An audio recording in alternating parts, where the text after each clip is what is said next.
Okay, hello everybody for this month's Fearless Fridays interview here. I'm with Carol J Dunlop. Carol and I are in a few different mutual groups. We're doing a women's summit at the moment together, so really exciting to have crossed paths with you, Carol. And I'd love for you to tell everybody, a little bit about yourself. So, what were you doing before, and what are you doing now? Awesome. Thank you so much. And as you say, it's good that we cross paths and cross a pond. How about that? Absolutely, so international. Exactly, exactly. Well, when I saw your post about what you're doing and helping people like get out of their job and into their real life that they want, I was like, oh, I have to be on this. I have to do this. So I guess it's been a little while for me, but it was still scary, getting out of a job, not being an employee anymore, and going on to being an entrepreneur. And all my life, I've been like a graphic designer or, yeah, basically graphic, some kind of design thing. And I just got to a point where I was like, I can't do this anymore. I want to be on my own. I want to work for myself.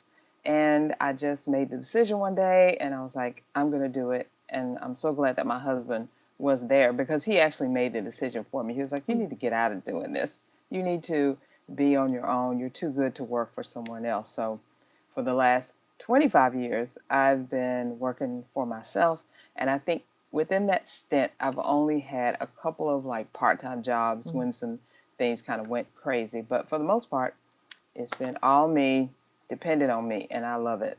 Amazing. I love that. You may well be our most experienced escapee, but I love to hear as Yeah, well, as you said, that you've sometimes had to choose to do some part-time work here and there because, that's what happens. We have our ups and downs and we do what needs yeah, to work for us. And it's the long term goal that we're doing, right? And you've managed to make it work for 25 years and many more to come, hopefully. So that's really great to hear. I think very yay. inspiring for everybody. Um, Perfect. And I guess to dig into that, why was it your husband said you need to leave? Apart from that, you're amazing and you deserve and you're worthy of, you have so much more to offer, I Right. guess. But what was it that he was saying? Why do you think that was the right time for you? And what was it about leaving that was right for you? Well, I think he saw the entrepreneurialism in me.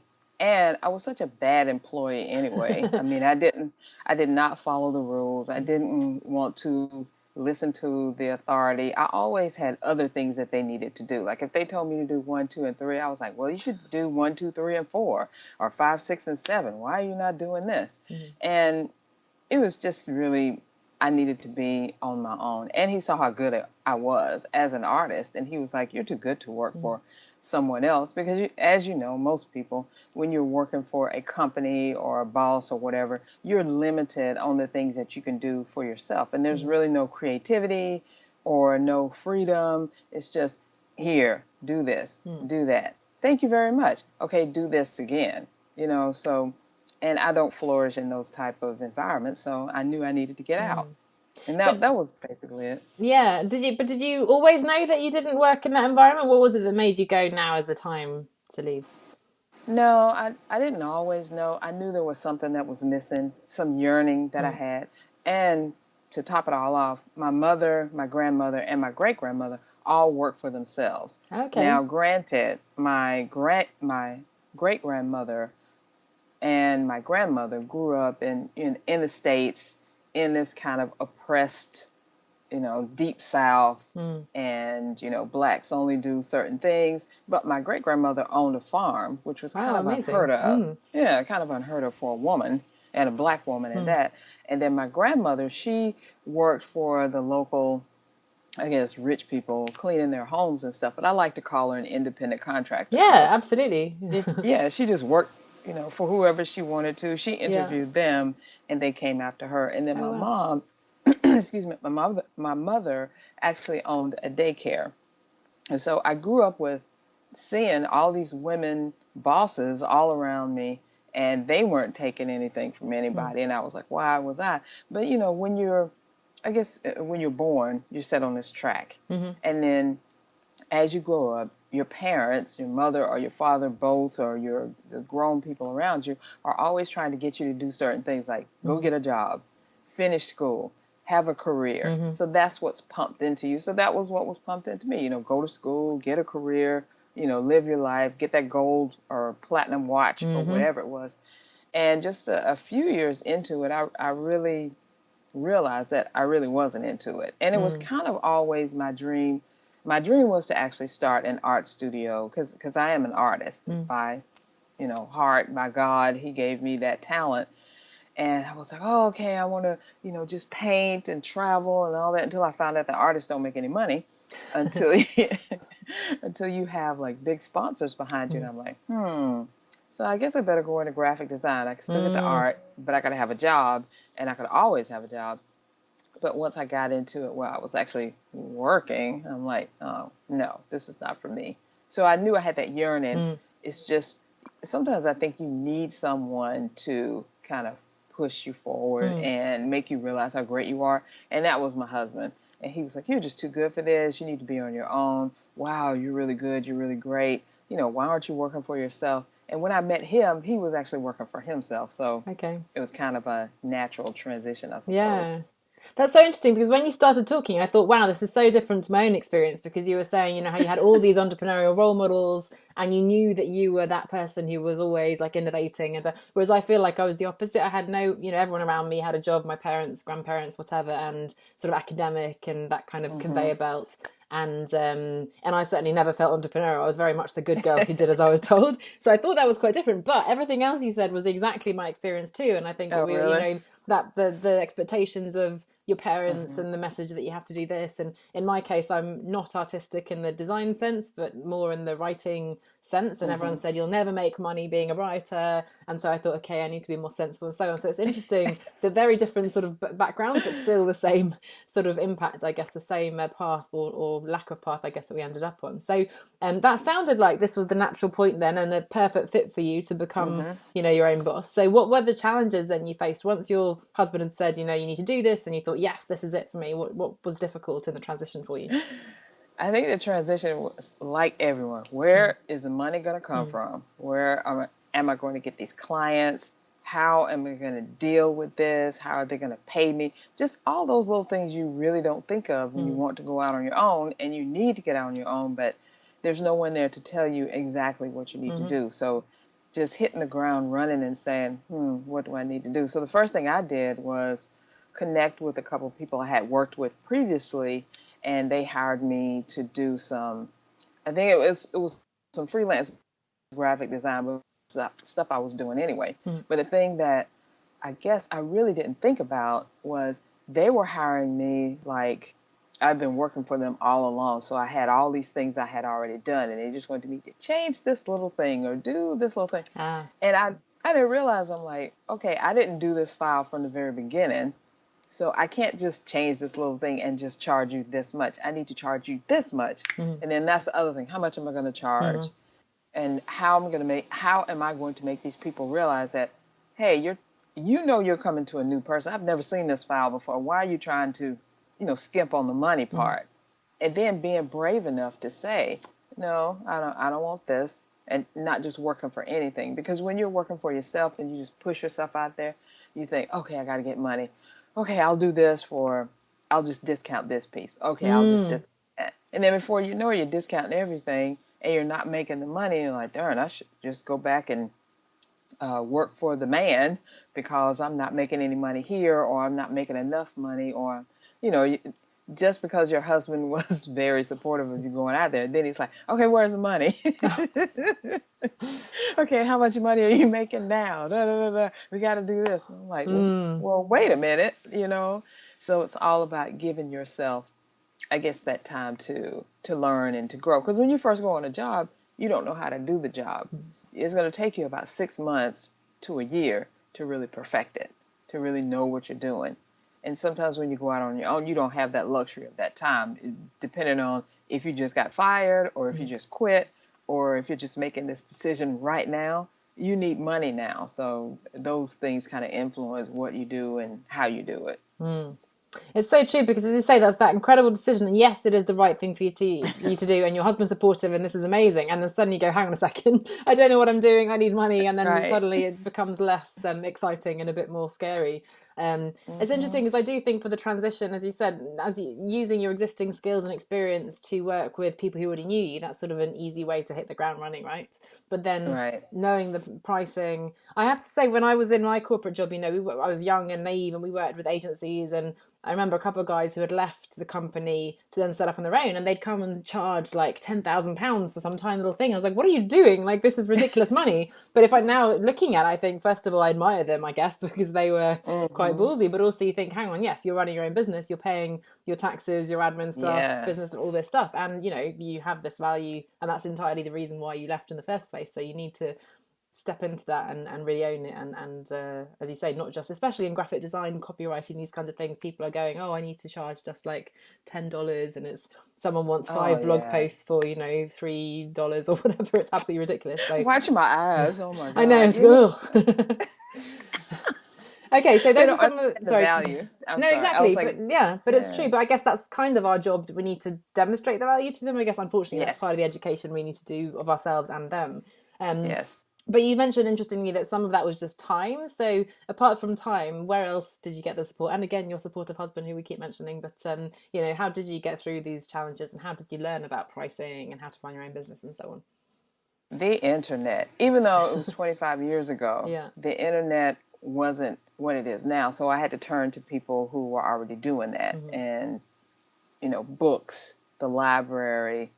I've always been a curious person. I say nosy, but curious as to how things work. So I'm always looking at others, how they're doing Mm-hmm. things, and trying to look behind the scenes. Now, when the internet broke out and you could find anything, oh, I was just a gobbler up of information. And today it's so much easier to find Mm-hmm. stuff because you can follow people who are doing stuff that either you want to do or need to do. And the ease of access is just, so exponentially greater than it was. Plus, depending on what you're going into and what you're going to do, you can always temp. The temp Mm-hmm. agencies weren't really around that much, not like they are now when I started out, but now you have these where you can work from home and do just about anything now. When I started, you couldn't work from home and do anything. Mm. Nothing. Nobody wasn't looking. If you were working at home, like, what? Believe this or not, and I know some of you who are listening right now will go, "Oh my God, you had to." If you try, if you try to get a telephone number for your business and it was out of your home, Southern Bell was not having that at all. You could not have a business number out of your Wow. home. Okay. So those were the barriers and the things that I had to contend with. And then, of course, if you were a business, you needed a location. Mm. And working from your home was just kind of unheard of. Well, working from your home, what are you doing? Keeping kids? No, I'm not. There's not childcare here.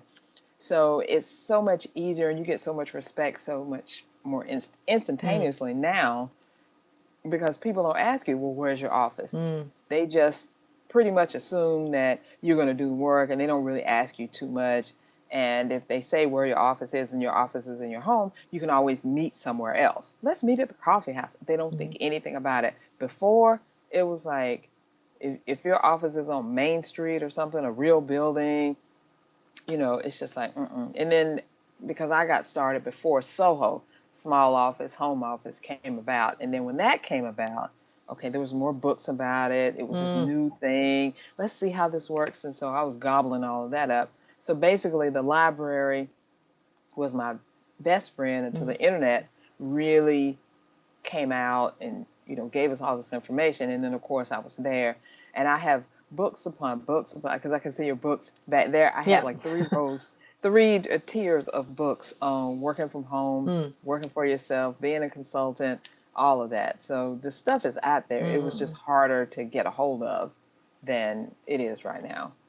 That's so fascinating and incredible that you're able to be so pioneering, I guess, in those circumstances. And hopefully, for those of you watching, you have no excuse now, because if Carol can do this with Right. the library and with books, you can definitely do it. As you said, there's so much information. It's so easy to set these things up, and people do respect you, and you can have a business so much Mm-hmm. more flexibly and so on. So I guess you've had to very much evolve the business over time then, because Yeah. obviously there was no YouTube or Facebook or Skype, I guess, when you started 25 years ago. So, No. how have you, I guess, been able to continue growing and learning and pivoting in your business and evolving it so it has lasted for 25 years? Oh, that's a very good question. I think just like you said, evolving, Mm. going with the times, seeing the new things that are out there. And sometimes it was my clients because I remember how I got into WordPress and Mm. blogging was because one of my clients who I was doing some graphic design work, who I met at a networking Mm. agency. Networking is everything. You Yeah. got to network to get your business going and to keep it going. I've always been a networker, always been a collaborator. And so I've always been on the cusp of finding out these things. Where are these people at? So one of my clients said, "Hey, I'm going to start blogging." And I'm like, "What is that?" And she told me it's like I'm writing, and one of my friends is doing it, so I'm going to do it. And I'm using this thing called WordPress. And I'm like, WordPress, what's that? I had no idea. So she said, "This is what it is. Go look at this." Da, da, da. And I'm a quick study. I Yeah. love things when they challenge me. So I got her WordPress blog together within I want to say within like 6 weeks, she was Yeah. up and blogging. And I was like, "Ooh, this is pretty cool." So I told my husband, I was like, "I'm going to start a blog." And he was like, "What is What? that? And why do you want to do it? And what are you going to get out of it?" And I was like, "Well, it's just where you write about things. You're going to write about all your feelings and stuff. Nobody wants to read all that stuff." So he's pretty old school in some things and pretty new school in Yeah. others. So, and I just started doing it. So I've been doing that since I want to say 2005, Hmm. 2006.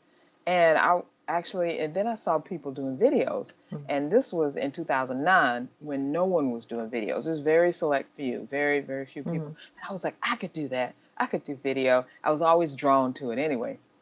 So you would laugh if you saw the first video because I set up everything. Now I have like a backdrop here, Mm. but I just had a sheet and it was a blue sheet and I What? remember I know, and I had a teleprompter in front of me, the makeup teleprompter like Mm. I had, and it was going so fast I couldn't read stuff.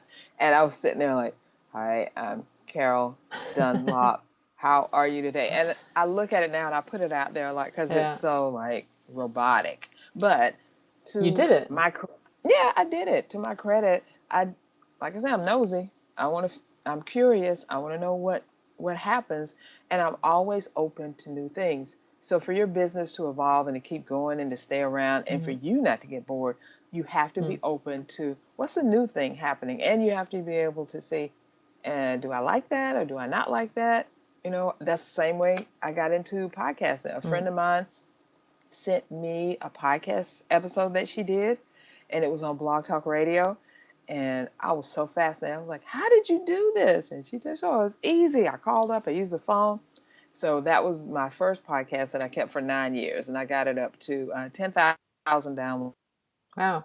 a week. So, Amazing. Well, I think that's such a powerful message for everyone to hear. Again, how you've managed to sustain it, how you've been able to jump on, and they're not fads. They're important things. Video now is so right, huge, and podcasting as well. So everything. to be able to jump on that at the beginning and establish the blog as well so early on, because I think again we think that we make that one decision to leave our job and to start our business, but whatever, and even what I'm creating now, I'm sure in 3, 4, 5 years time it'll look very different. So we can't get complacent, Yes, and we have to keep learning yes, and growing, and that's the big ask. I think it can get quite exhausting, right? So I think it's important for people to hear this yes, is not just a, oh, I'll start my business and my little blog and that's it. I can sit back and enjoy the rest of my life. It's going to be a continuous, not yeah. struggle, but at least continuous process of learning and growing and changing and so on. So if you're not ready for that, then it might not be the right thing, I guess, is one message that's a bit hard to hear, but I think an important one.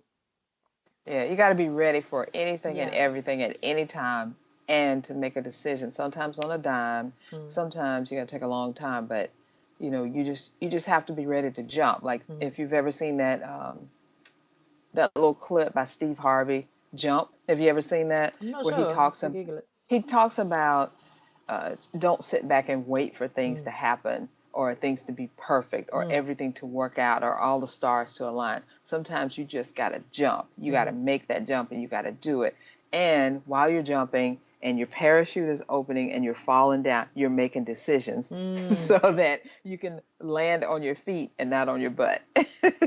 I love God. I haven't heard that, but I'll definitely chase that video. And I love the idea. As you say that, I realised that the parachute can't open until you've taken the leap, right? So I think Yeah, I that's don't know if right. I'm stretching the analogy too much, but I mean, if you're trying to get everything in place and you know, the map and everything and where you're going to land and the parachute before you've even jumped. That's not possible. Yes, you can fold up your parachute perfectly and prepare yourself, but you can't actually, it won't open up until you actually take the jumps. That's an interesting thought, actually, that you have to jump when you're not quite ready, because otherwise Yeah. you'll never get there. That's a good point. You can't, the parachute won't open until you jump. I like that. I'll have to use that. Please do. It just came to me now as you described it. So what is the best thing? It sounds like you've been doing incredibly well, and it's so exciting to hear again, and amazing that you've had this success for so long. What is the best part of this now? Is it everything you hoped it would be? Is it better, worse? What are the best things about your business and your lifestyle today? I would have to say it's everything. It's the best that I thought it could be. Amazing. It's everything that I had wished for. And then sometimes it's nothing that I thought that I would get. And then on some days, I have to be honest, it's the worst thing that ever happened. It's the worst thing, worst decision I ever made. Oh my God, what is wrong with me? Even this long, you get frustrated, you get tired. But you have to look at it like your job, right? You go into your work every day. You get up, you have your ritual, you do your thing, you go through the day. Your boss pisses you off so bad you want to quit, and then you're just cursing him out in your head, but you don't quit. You keep going because you need that money or you need that check or whatever. Having your own business is the same way. Clients frustrate you, tactics, things that you have to do, marketing, pieces that you have, they frustrate you. Things happen, and you feel so like, "Ugh," but you just don't quit. You just keep going. If this is something that you really want to do. And I actually did a podcast episode about this, what do you do when you want to quit? Because I had that feeling. Love it. Like a couple of weeks ago, it was just so hard. And then I had like 4 of my best business friends say, I'm ready to quit. I'm tired of this. I'm getting frustrated. And if this is your calling, your purpose, this is what you want to do, you can't quit on it. I mean, you could sleep for a little bit, or you could, take a rest and let your body, because you work for yourself, you can do your thing, but you just can't quit. But you have to find ways to keep yourself going. My husband is still around. We've been married for 25 years. Yay. But thank you. I also have business besties who, when we feel that way, we kind of call each other, cry on the phone, pray, meditate, whatever you got to do just to get through it. Because just because you're having a bad day, life doesn't stop. It keeps on going. The client still needs stuff. You still need to get stuff done. You still got to pay for things. You still need to, keep your videos going, your podcasting, your writing, whatever it is you're doing. So you just got to keep your brain, okay, I'm moving forward. I'm doing things. And having that team around you, so obviously a supportive partner is incredible, but having some people working on similar things, because in an office you have a team, and when you're a bit sort of down and tired, then there are other people who pull you up, and you don't have that when you're just by yourself. So I think it is so important to have that community of people. And as well, I remember my brother-in-law said having children was way better than he ever thought it would be, but also way harder. And I think it's probably the same with the business. You're like, it really is incredible, and I can't imagine doing anything else. But then, as you say, some days it is exhausting to think, it's not like I can just get up and kind of passively go through my day. No, I have to go. This is my strategy. These are my goals. I'm going to do this podcast. I'm going to do that. No one's telling me, which is part of the reason why we wanted to do this. We didn't want anyone to tell us. Exactly. But now the reality of it is that nobody is telling you what to do, and it is quite exhausting. So again, I guess when we're in it for the long haul, as you said, you can take your foot off the pedal a little bit and take a bit of a rest, but you do have to sort of keep going, which can be, some days can be a bit more exhausting than others, I guess. That's true. That's true. Every day is different. You never know. The things that come into your life, the people that you meet, that otherwise, if you're just stuck in a job, unless you're a traveling salesperson or a rep or something, you would never meet these people like you and I, how we came together, how we crossed paths and all that. And then be willing to take a chance on somebody, because people have taken chances on me when my audience wasn't quite big enough or quite whatever, or I didn't know quite whatever. I know I've missed some opportunities because I wasn't at the level that I should have been, that they needed me to be, but then they took a chance on me. And it's just, we do that in this community of entrepreneurs because we know how hard it is. And I love that about being an entrepreneur and being among people who are like that.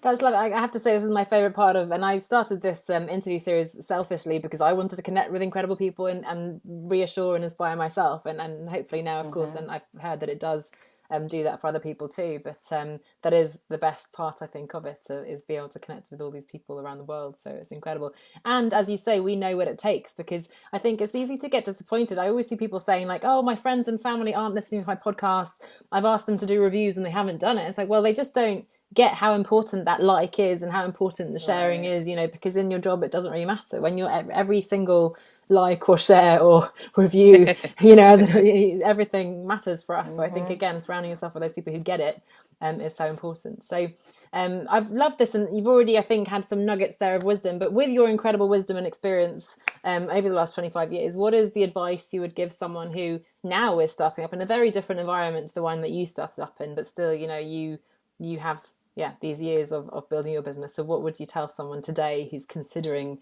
taking the leap and going out on their own? Well, that's a great question. I would say if you haven't done it yet, if you're thinking I need to do this, I would say get a coach. Get a Mm-hmm. coach who is coaching in whatever it is you're trying to do, even Mm-hmm. if it's a success coach or a money coach or a productivity coach, whatever. Get some type of coach so you can get your bearings. Mm-hmm. The thing is now, even with pioneering, you don't have to be a pioneer. You don't have to go out in the forest and cut all the trees and Mm-hmm. make the log cabin all by yourself. It's already been done. So find some people who have already done it and get with them so that you can have that kind of instant community.